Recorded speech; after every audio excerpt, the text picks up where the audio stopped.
continue to go forth. Don't let this stop you. Because I know even sometimes in ministry, we feel like when, you know, things kind of don't go our way, we feel like we want to give up. But I'm here to tell you, don't give up. All right? Amen. I'm going to go off reading something that I had wrote at a time that I had to speak at another event. And it was a church event. And what I'm going to read to you is something that I was feeling in my past. I am a survivor of domestic violence. Thank God that I came out of it. But it was my journey. It was my path that God sent me on. You know, I left from Michigan to come here. And it seems like that's not when it started, but it seemed like it just exploded more here in Connecticut. All right? So I wrote, I sit in the middle of the floor in the dark in an empty apartment, confused, hurt, frustrated, and feeling defeated. God, how did I end up here? Why am I thinking thoughts of suicide? Why am I so angry? Why am I laughing because I want revenge? Why am I throwing pillows at the wall? I find myself curled up in a fetal position on the floor crying, God help me. I don't want to feel like this anymore. I don't want to feel this pain. God, I feel I'm lost and I've been rejected. I don't want to hurt anymore. All I want was for him to love me, not hit me, not spit on me, not choke me. I wanted him to adore me, not say harsh words to me. Why am I being called stupid? You're ugly, you're fat. No one would ever desire you. God, I can't breathe. I feel like I'm suffocating. God, help me. I can't do this alone. I can't do this by myself. But I need for LaKia to live. I needed to live. And the reason why I wrote that is because in your time of being in that relationship, and I'm kind of like just going a little bit, I guess, led by the Holy Spirit, because I couldn't write anything, really. I really could not write anything, and God said just be transparent and just keep it real. They'll relate to you more. So, at that time, when you're in that time and that place, on how you're feeling, you feel like you're drowning, that there is no one to help you. But I'm here to tell you, and you guys already know, that it's nothing but your Heavenly Father who will bring you out of any situation. You don't understand it then, but then you know it begins to go forward, come into provision on why you had to go through what you went through. Thank God you weren't taken out. Thank God, like if you have children who's in that relationship, that they weren't hurt. But it's by God's grace and his mercy that I'm standing here. And all of us have a story. Even if it's not domestic violence, we've all been through something that you could share your story and tell other people. And that's what I'm here to do. According to the Office for National Statistics, The Guardian estimated 1.4 million women and 700,000 men have suffered domestic abuse. According to the OMS, 4.9 million women, or 28%, and 2.4 million men, are nearly 15%, have experienced some form of domestic abuse since the age of 16. And that's where I was at. My abuse started when I was 15 years old. I was in high school. And in high school, you think you're grown, you think you're doing something, you think, you know, you got this little boyfriend or whatever. And I didn't understand it then, but now when I look back over my life, I understand that that's where my abuse started. Like, little things would happen. If I'm standing with my girls, I was kind of popular because I did a lot of dancing. I was in a lot of talent shows, and I did a lot of, you know, a lot of different things. So if I was around my friends or anything like that, that was an issue. That was a problem. he was showing me jealousy signs then. You know, I remember soda being thrown on me. In Michigan, we call it pop. Yeah. But I remember soda being thrown on me. I remember going to, you know, his home and being at his house and different things, and we might get in an argument or, you know, a little spat about little things. Like, he'll put me out the house with snow up to my shoulder, barefooted. But, you know, even hearing this now, you're probably saying, why didn't she get out of it? What is it that you didn't, what is it that I did not see at that time?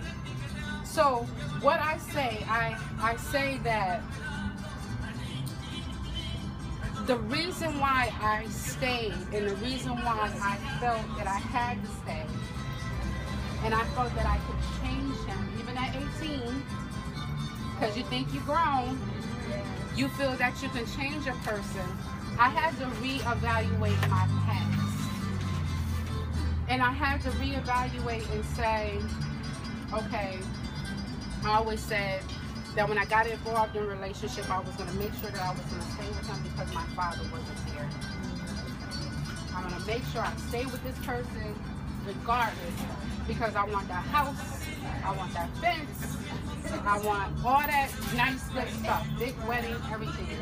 So as I start realizing and understanding that that was one of my things, and also molestation.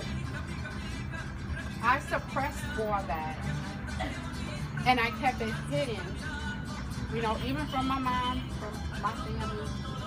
But that's what drew me to stay with him, because I felt like he had to be my father and my protector. But instead, he was my abuser. All right? In high school, like I said before, I was known, but you know how you do things and really my self-esteem was really low. And if you would have known me back then, you would never have thought that I had a self-esteem issue that I felt before he even told me that I was ugly or whatever, that I felt low. I was too skinny. I was dark. Dark skin wasn't it. You had to be light. You know, I had the big eyes. You know, girls was jealous of me because I had the latest stuff. But I worked. My mom always worked. I grew up in that type of environment, so I got it on both ends. You know how you get teased when you don't have nothing, but you get teased when you do have stuff as well. So that lowered my self-esteem a whole lot. That was another reason. I felt like, okay, when he told me he loved me, man, that's the, I'm hot, you know.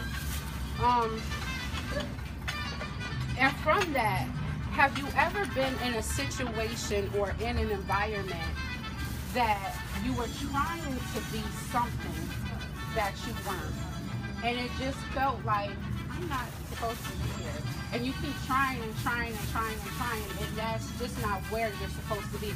I knew then that there was a calling on my life, that the things that I was doing was not what God wanted me to do. And again, I'm going to keep going back onto this journey. We all have a journey. We all have a journey. It just, you know, it doesn't matter which road you go down, what path you take. But do know at the end, if you stay with your Heavenly Father, it's going to be glorious. There's going to be glory. You're going to be victorious.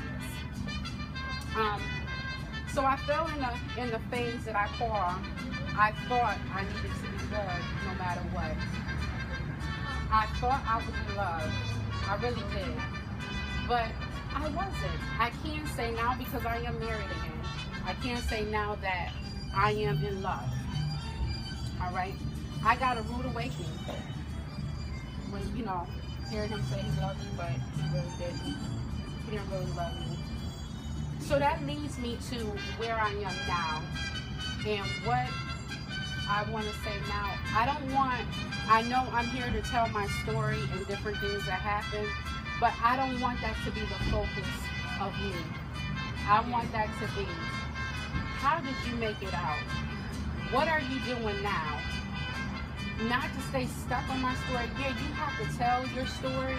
And again, our stories can be so similar, you know, in different fashions. But what did I do to get out?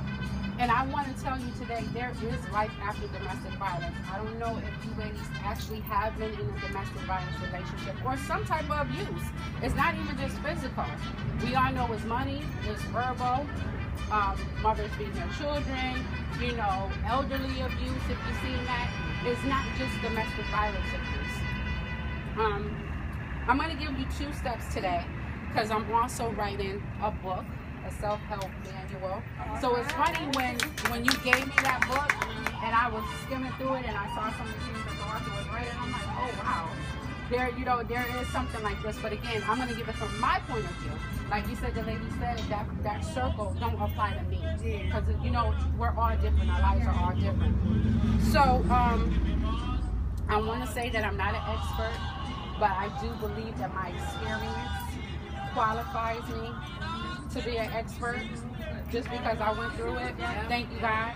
Step 1, I want to say, admit that you have been involved in a relationship when you are preparing for a new life. A lot of us, our culture, our color, our races, our culture, we keep it hidden because we've seen somebody in our family be in some type of relationship like this. We go to the picnic, uncle gets drinking, and then you hear auntie and them over there fighting or whatever.